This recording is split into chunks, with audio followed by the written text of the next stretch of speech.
আসসালামু আলাইকুম ভিউয়ার্স। আজকে এসএসসি রেজাল্ট। তো তোমরা যারা রেজাল্ট দেখার জন্য শর্টকাট উপায় খুঁজতেছো কিংবা খুব দ্রুত রেজাল্ট জানতে চাচ্ছ, তাদের জন্য বলে রাখি এসএমএসের কোনো বিকল্প নেই। তাড়াতাড়ি আজকে সবাই ইন্টারনেটে ঢুকবে, ফলে ইন্টারনেট জ্যাম হয়ে থাকবে। তো এসএমএসের মাধ্যমে কীভাবে রেজাল্ট দেখবেন সেটা এখন জানিয়ে দিচ্ছি। সবার প্রথমে মেসেজ অপশনে যাবেন। যাদের বাটন ফোন তারাও মেসেজ অপশনে যাবেন, যাদের মেসেজ এমনি অ্যান্ড্রয়েড ফোন তারাও মেসেজে দিতে পারবেন। তো হচ্ছে আপনি এসএমএসটা পাঠাবেন 16222 এই নাম্বারে। তো এসএমএস পাঠানোর নিয়ম জানিয়ে দিচ্ছি।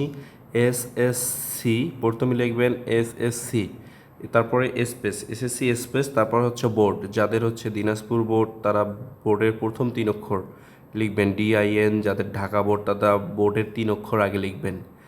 যাদের যশোর বোর্ড, বিভিন্ন বোর্ড, মাদ্রাসা বোর্ড, টেকনিক্যাল বোর্ড, যাদের যে বোর্ড তারা সে বোর্ডের 3 অক্ষর আগে লিখবেন। তারপরে হচ্ছে রোল নাম্বার লিখবেন। যাদের যেটা রোল আছে অ্যাডমিট কার্ডে সেই রোলটা দিয়ে দিবেন। অ্যাডমিট কার্ডের রোল আমি এখানে একটা রোল দিয়ে দিচ্ছি। দিয়ে দেওয়ার পরে সবার শেষে লিখবেন হচ্ছে সাল, স্পেস দিয়ে সাল, কত সালের রেজাল্ট। যেহেতু 24-এর রেজাল্ট দেখতে চাচ্ছেন সেহেতু স্পেস দিয়ে রেজাল্ট। তো প্রথমে এসএসসি, তারপরে বোর্ডের 3 অক্ষর, তারপরে হচ্ছে রোল নাম্বার, দেন হচ্ছে সাল। দেওয়ার পর সেন্ড করতে হবে 16222 এই নাম্বারে। তো প্রতিটা এসএমএসের জন্য টাকা কাটবে 2 টাকার প্লাস, মানে 3 টাকার কম 2 টাকার বেশি। তো অবশ্যই ফোনে টাকা থাকতে হবে। সেন্ড করলে সবার আগে অতি দ্রুত চলে আসবে আপনার ফোনে এসএমএস। তো এভাবেই এসএমএসের মাধ্যমে সব থেকে শর্ট সময় এবং সবার আগে রেজাল্ট দেখতে পারবেন। এবং তারপরে ইন্টারনেটের মাধ্যমে যারা রেজাল্ট দেখতে চাচ্ছেন তারা হচ্ছে এভাবে দেখার পরে ক্রোম ব্রাউজারে চলে যাবেন বা যে কোনো ব্রাউজার থেকে এসএসসি রেজাল্ট 2024 এটা লিখে সার্চ দিয়ে সবার প্রথমে যে আইকনটা আসবে এডুকেশনাল বোর্ড, এখান থেকে দেখতে পারবেন মার্কশিট সহ যারা রেজাল্ট দেখতে যাচ্ছেন তারা এখান থেকে দেখতে পারবেন।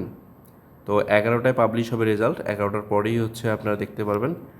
এই দেখেন এসএসসি দাখিল এটা সিলেক্ট করা থাকবে, তারপর ইয়ার 24, তারপর বোর্ড যার বোর্ড সে বোর্ড থেকে সিলেক্ট করবেন। তারপর হচ্ছে যে রোল আছে সে রোল দিয়ে দিবেন, এখানে রোল দিয়ে দিবেন। তারপরে হচ্ছে রেজিস্ট্রেশন নাম্বার দিয়ে দিবেন।